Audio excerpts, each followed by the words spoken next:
Martin, I haven't offered anything to the board yet. So, but I will do. I'll take a punt, and hopefully this is going in the right direction. Please do.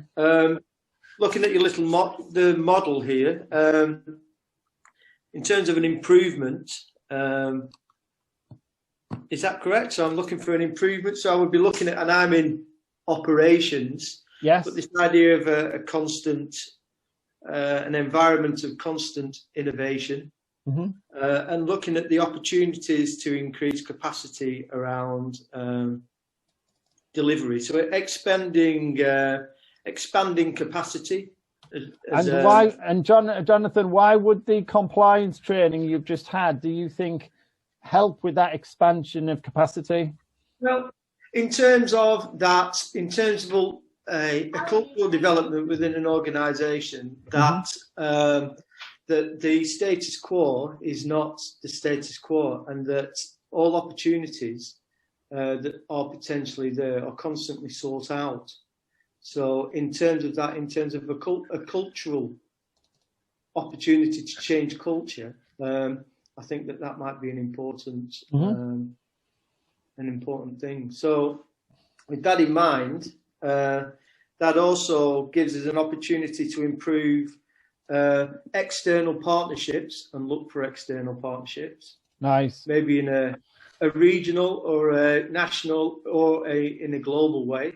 Now, it's interesting you go to partnership, Jonathan, because that's an area of the business. When I'm in a room running this kind of conversation, if we're running this in an operational space, often partners and suppliers are not really considered. They're almost the last part of the board to be thought about. Right. And that's an interesting connection you've made. Don't really know your background, but it's great that you've taken us into a part of the board that isn't the obvious place. You know, marketing it always comes out. Operations is where the value is created. Customer care sometimes need a nudge, and management and admin, we always know they're there. But partners and suppliers is a new area. Well, it's a key critical part to the growth of any organisation, I think, in terms of collaboration as well. What it does do is open new opportunities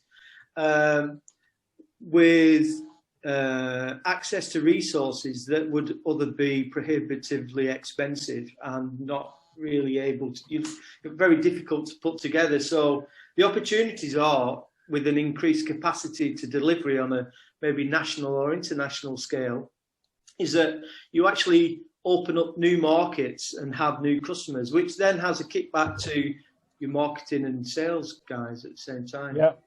So it's a great connection. And I think because you've been part of that conversation, if I just use that one as an example, Jonathan, if you've been part of that conversation at the end of your training conversation, I think that's what makes the content you've taken on board real and more practical and more likely to create the action and the outcomes. Can you see that link, or do you think that, I mean, do challenge me? Yeah, and I think if we remember that, if we're looking at and Hugh will probably laugh at this, the overall mission of the organisation, and where we want to be heading, and that everything's kind of linked to that. All these things, especially things like partnerships and a collaborative approach to reaching our goals I think is becoming more key critical, and everybody has a part to play in that, Well, it opens up so many new opportunities that you don't consider when you're living within your balkanized state, whatever you want to call it. It's like it would open up new opportunities across an organisation, and when resources are tight and times are difficult, coming together and sharing resources, not always towards the same goal, but using one another's resources. I think that's a really smart way of being able to achieve your goal and helping other people achieve their goals. And that possibly builds relationships beyond the horizon. So even though you're doing something, it's having a positive impact on the future, on things you are yet to come across.